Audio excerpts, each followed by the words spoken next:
start.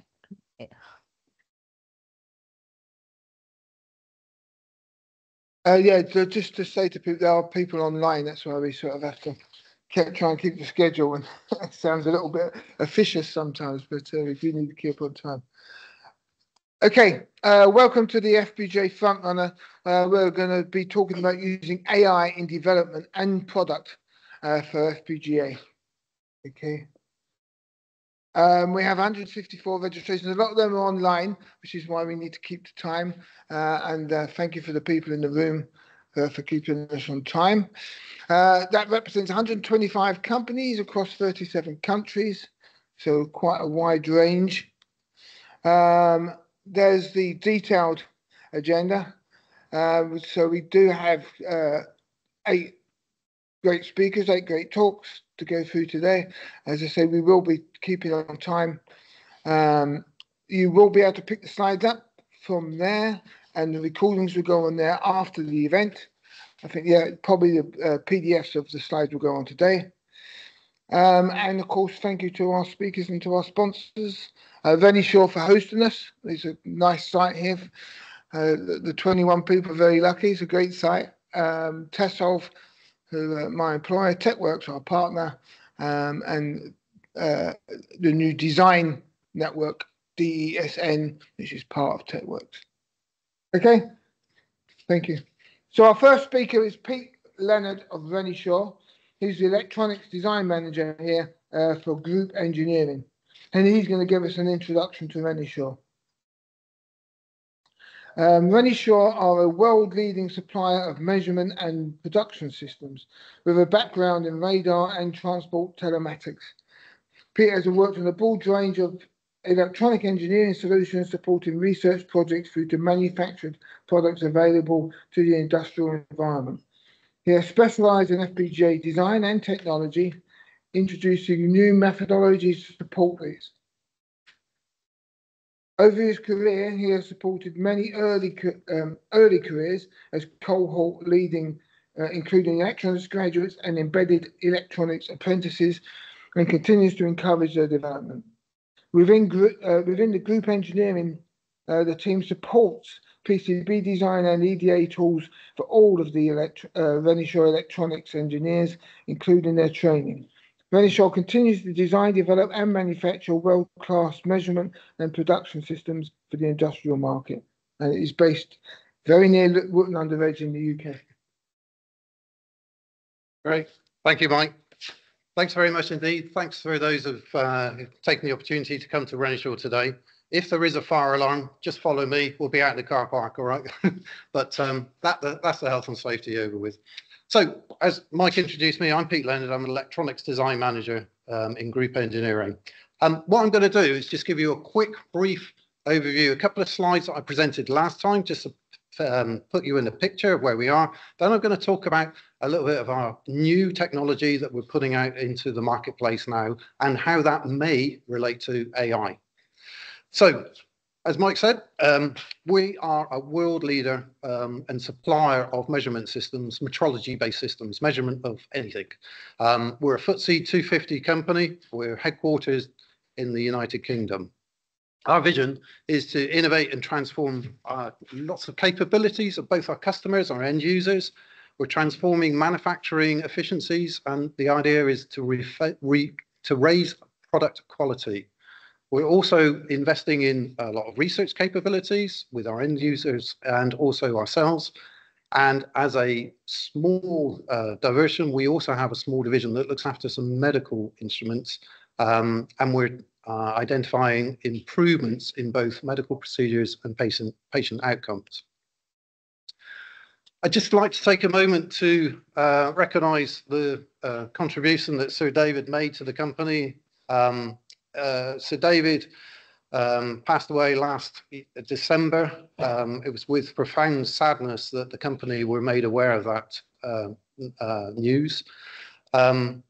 He was co-founder and at the time non-executive director, but had been chairman and chief executive officer of the company throughout its life of over 50 years. With Sir David at the helm, obviously Renishaw revolutionised the development of coordinate measuring machines. He looked and understood shop floor metrology, the measurement of process control, and as I said, process control itself. So David and John Deere set out to create a company. Their vision was they were going to make a company that was different to everyone else's. So they applied technology to solve problems. They invested for the long term, and that's evident today. They manufactured rather than outsourced. That was John Deere's desire and hope, and he implemented all of the manufacturing facilities originally. And they treat customers and local communities as partners. They had a great relationship, and still our ethos continues today.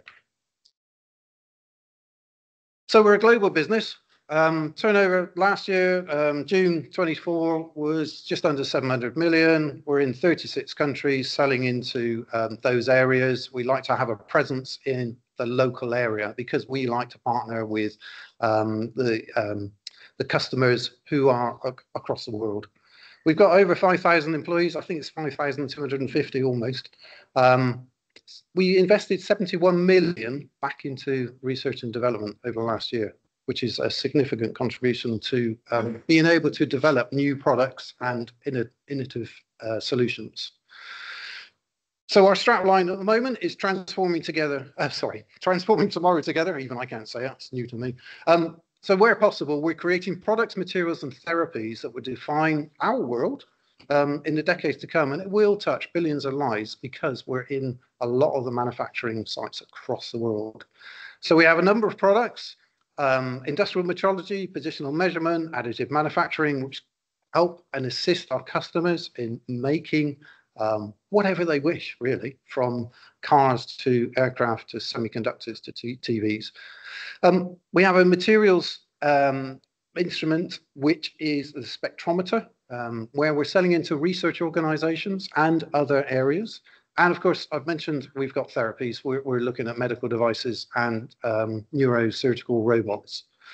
So couple of splash screens. I'm not going to dwell on these, and I'll leave them for you to have a look at, and they are similar to the ones I presented last time. There's just a range of products that we are developing and selling to the world. Industrial metrology, additive manufacturing, which is obviously a very interesting area. Printing in 3D metal has been something that we've been developing over the years, and that's becoming very much the norm for some manufacturers.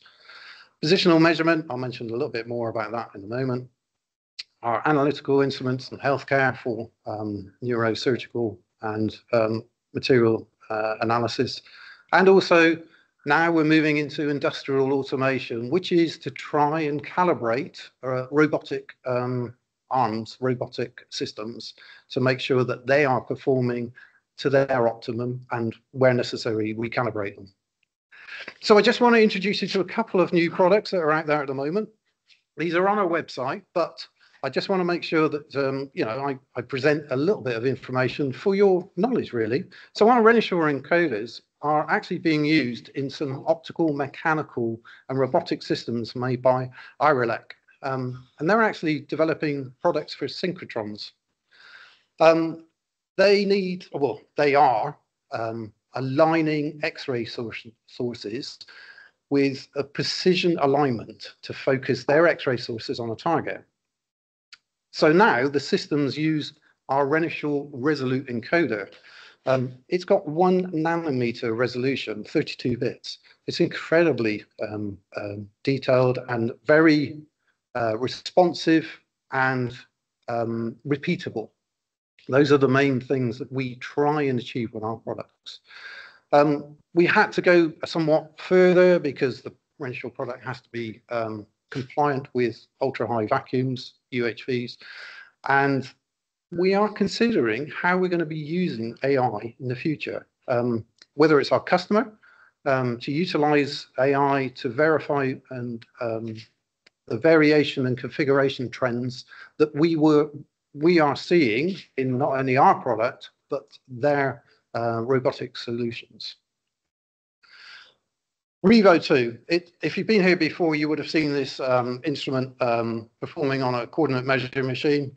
It's a 2-axis motorized head, which has infinite movement. It also, when you add that to the 3 axes of the CMM, you get a 5-axis solution. What we can do with Revo 2 is we can adapt it to take video images, providing repeatable, accurate measurements. And these video images are captured with a calibrated CCD sensor and optics, which we have custom made. Data is collected in real time. We can present it to the user in real time, and we can process it with our machine learning algorithms currently. But what could we do more? We could implement AI. We are looking at how we're going to be putting AI into processing this data. It's very important that we ensure that the data is processed correctly and the measurements that are presented to the customer and the end user are repeatable and accurate. Renishaw Central is something that I mentioned last time, where we could be looking more at putting AI in, because Renishaw Central is a system where we're connecting all of the shop floor to one central control environment. What that means is we're taking data from lots of our Renishaw metrology instrumentation across the shop floor. We're increasing identification of process trends, where we can look at historical data, we can look at predictive maintenance, we can make informed decisions on the shop floor. And this goes back to Sir David's idea right at the start when he conceived the company. It's improving shop floor metrology and the production of a company and their output. What can we do with AI?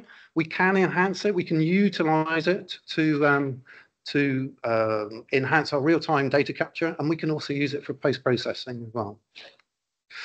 But of course, AI in quality control is essential. Really, we are looking after machine tools which are quality machines, and we're trying to make sure those machines last for a long time and produce things within tolerance all the time.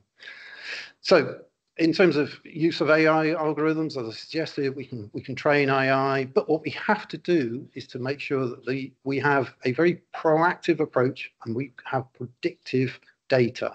That's very important to us. That's where our key product design comes from. It's the detail and making sure data is correct. So we face a lot of challenges at the moment. We need some, we've got some machine algorithms. We're looking at adopting those into AI. We're looking at what AI can support for us, whether it's trends, predictive maintenance, quality control. And overall, as a company, we still need to define the boundaries of design methodology and implementation, verification and validation with AI. And overall, we have a commitment to both innovation and responsibility. And that's it. So thank you very much indeed for that. Thank you. About being good at predictions. Bang on time. Thank you very much. Thank you.